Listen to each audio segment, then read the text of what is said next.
Welcome back, everybody. This is Herbie with my Nomadic Dream, and this is 10 things to know about Quartzsite before you go.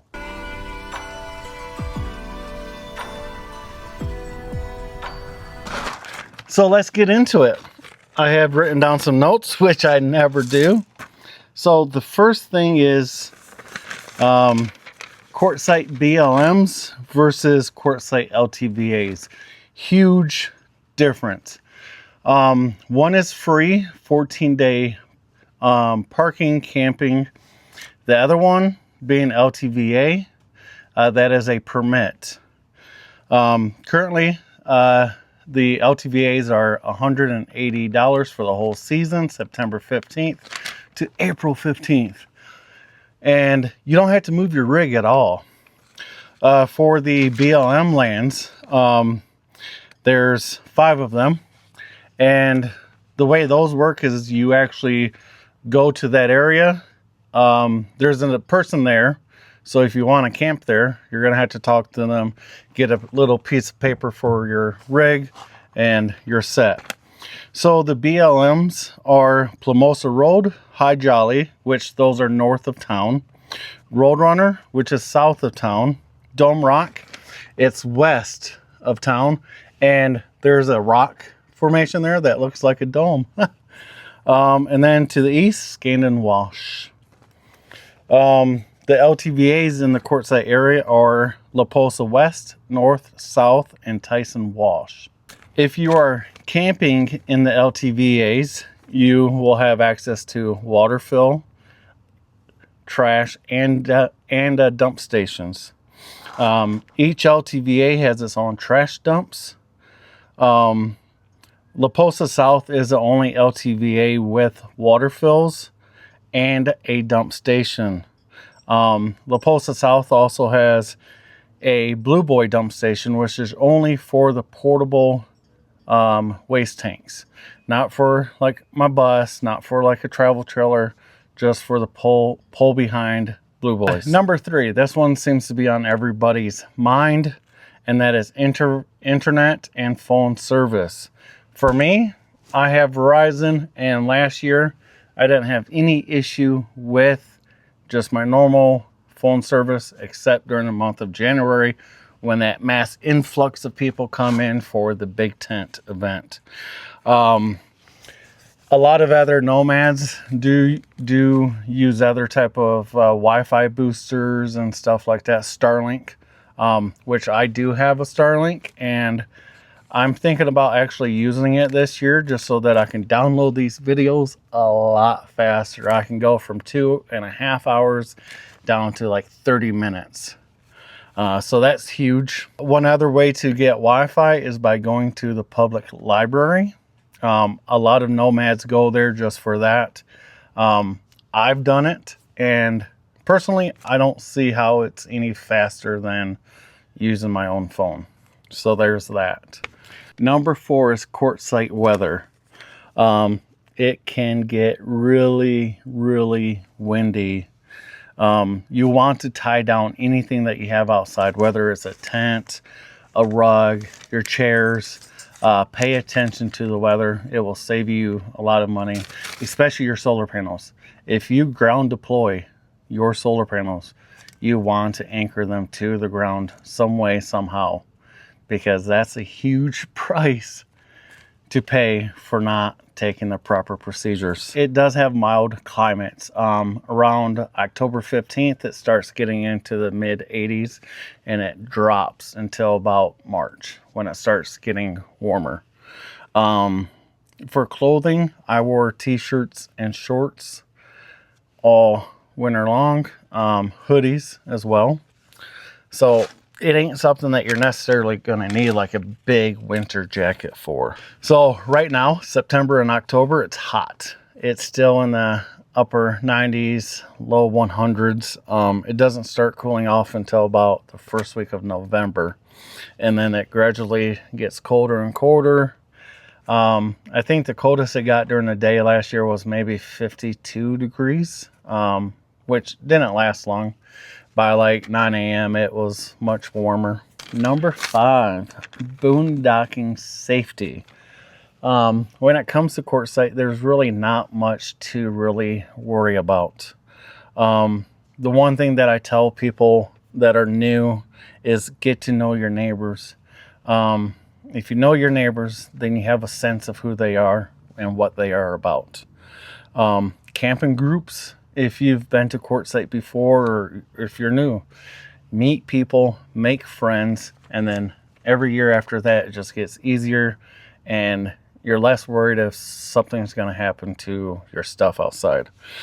One good thing is don't leave high ticket items outside when you're not there. If you do, strap them down, chain them down. Last year, I had no issues whatsoever. I could leave anything outside, but I did chain everything. My e-bike, anything, coolers, panels. I ran a wire chain through it, padlock, peace of mind. Because after all, if somebody really wants it, they can always cut it and jet. But I was just after peace of mind. I wasn't really worried about anybody doing anything. Just be smart, right? Goes back to get to know your neighbors. Okay, the next one is 6. Permit rules and how long. 7-month permit, September 15th to April 15th. It's $180. Last year there was all this meetings and speculations that this year they were going to raise it to $600 per season and $200 per month. Well, that never went through, so it is still $180 for the 7-month and $40 for your 14-day permit if you're only coming for 2 weeks. This is very controversial. The quiet hours are 10 p.m. to 6 a.m. However, generator use is allowed at all times. There's a lot of speculation. People like to take 2 bulletin points that is in the handbook and combine them together as one sentence. Quiet hours are this. Generator use is allowed. If you need to run your generator, use your generator. Also, rigs that are not self-contained must park within 500 feet of a vault toilet. That is any rig that does not have at least 10 gallons of black tank capacity. So if you're doing your business in a 5-gallon bucket, technically you have to be within 500 feet of a vault toilet. The ways to purchase the permit is you can either do it in person. I forget when they actually go on sale. But the way to know at which LTVA is actually selling their permits or which one is open is the American flag will be up, and that lets you know that they're open. You can also do it online at recreation.gov.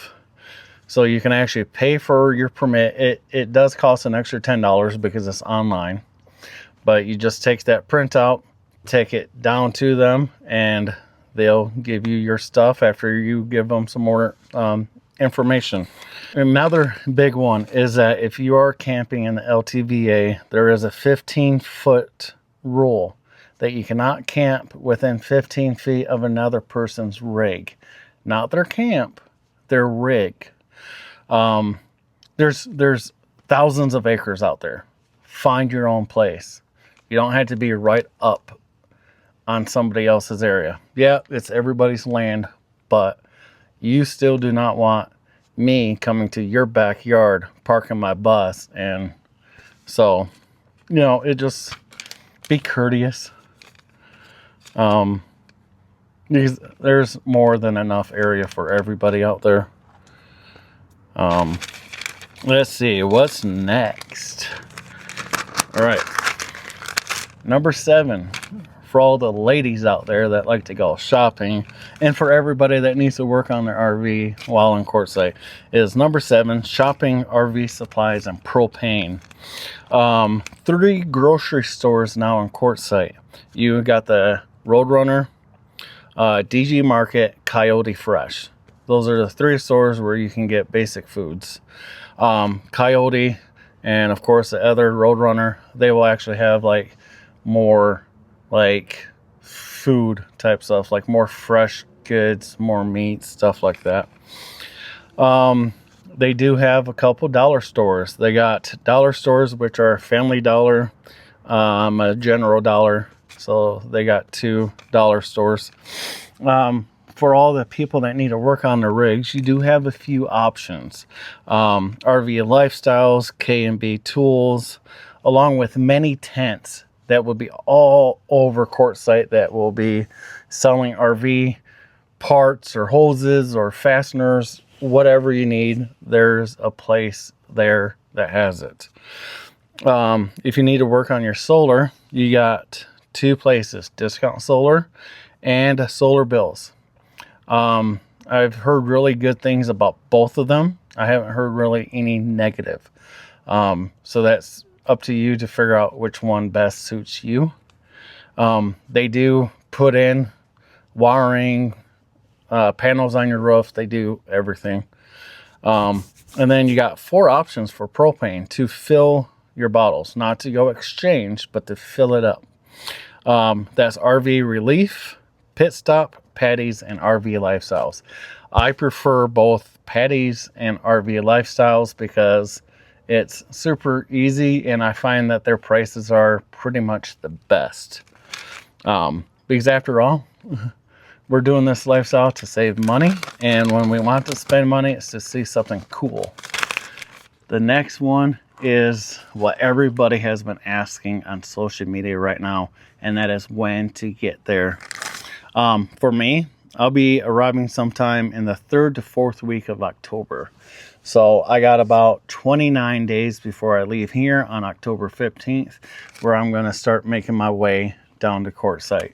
I'm probably not going to drive straight because that's more than 4 hours. So I'm probably going to boondock on my way down there for at least 2 to 4 nights. But back to the temperatures. It usually gets in the mid to low 80s by the end of October. That's when like the first influx of people that arrive. November is when a large amount of people finally come out for the first time that season, because it's in the mid 70s in November, so it's like perfect. And January is when everyone shows up, mainly for the Big Ten event. So if you're wanting to come out and experience, try to get here at least a couple days before the big tent so that you can actually get into your campsite, you can set up, you can figure out where everything is in town and all of that stuff. Number 9 is to warn you about January. Number 1, be patient. The lines in grocery stores, at the gas station, at propane, at the big tent, at the dump stations, we're filling up water. There's going to be lines, especially at the dump station. If you're not good with waking up first thing in the morning or doing it in the evening, you're going to have lines. I see so many people start going to the dump station around 10, 11 a.m. And it's just everybody decided to go at that one time. For me, I would go first thing in the morning. Sometimes I just got done making coffee and I'm drinking coffee on the way to dump my waste. Like, it's get it done sooner. You have more of your day to explore and enjoy your time in Quartzsite, because I'd much rather spend 10 minutes versus 2 hours waiting and just wasting my life. There will be a lot of traffic in town. Just plan for road construction. There's been some talks about some roundabouts being built. So just be prepared. It is the best time to build roads in Arizona because it's not over 100 degrees. So it's just what it is. We've all dealt with road construction where we live full time, so it's nothing big. Just give yourself more time. You're on vacation or you are retired, so where do you actually have to be? Right? That's what my good pal Rob said. And it gives you more time to meet people. And just go early. Anywhere that you need to go where you have to do something, go early. You know, if you need to go towards, say, buying groceries at Discount Grocery, go early. You don't have to go at 1 o'clock when everybody's there. Just go early. And number 10, the most important one is just have a good time. People come here for a lot of reasons. For dirt biking, hiking, to boondock, to check out the big tent, to hang out with their friends, or driving their ATVs. Everybody's there for their own reasons. Don't try to impede on somebody else's freedoms and enjoyment. There are ATV trails alongside 95. There's going to be dust. If there's a big storm, there might be a dust storm. So there's no difference in dust covering the road and causing visibility issues, because the driver of the vehicle that's on a highway is responsible for their own safety on the road. So drive with caution if there's a lot of dust in the air. There's a lot of first timers, so be patient and nice. Every year there's always new people coming to Quartzsite for the very first time that don't understand how everything works. So just be patient. Don't push them out. Be friendly. Help first timers. There's going to be a lot of first time boondockers too. They're going to be relying solely on their generator to keep everything going because they're not used to running stuff off of their battery. So instead of getting frustrated, talk to them. See if there's something that you can explain or help them with. At the end of the day, it's boondocking. People use generators to camp. So your experience is solely on you. If you get frustrated because people are driving their ATVs alongside 95 where they are legally allowed to do, you're going to have a bad time. If you don't want to be around somebody that has a generator, you can move. Because, you know, first come, first serve. Finders, keepers. Like if I'm in an area and I'm running my generator and somebody parks 20, 30 feet away from me and they have an issue with my generator, well, guess what? I was in this spot first, so, you know, there's other areas where there might not be people with generators. There's good and bad people, and it's up to you to figure that out. It goes back to get to know your neighbors. If you come across a rough group of people, then, and you're not willing to change anything yourself, then you're going to have a bad time. I got very lucky. Last year I met a lot of great people, so I had a very good time and an excellent experience. It was a good kickoff to this whole nomadic journey that I'm on. And you'll have the best time if you stay positive and open-minded. So if you just reflect on all of these things and just remember that everybody is there to have a good time, to have their own experience. It's great. And if you're a nudist, there is a place called the Magic Circle. You can always camp there. Just know that there will be people that ride their bikes through there, their cars, they're the looky-loos. I wouldn't say they're necessarily like trying to do anything. They're just curious on the whole lifestyle. So, you know, be friendly to those drive-bys too. Because they might be looking into doing that lifestyle. They just haven't had that chance to do so. So, I hope those 10 things are going to help you prepare for Quartzsite and to get ready. Because when I was first looking at Quartzsite, I relied on YouTube to get all of my information, to figure out where stuff was, to figure out how to do this and that, and the best times to do everything. And this is just my way to give back to that and to help anybody who's looking. So I hope to see you all in Quartzsite. I can't wait. 29 more days as of Sunday today. yeah, pretty soon the bus will be ready for me to move in, and everything's gonna be golden. So until next time, I hope you guys have a good time, and if you are coming to Quartzsite, come say hi. So later, guys. Bye.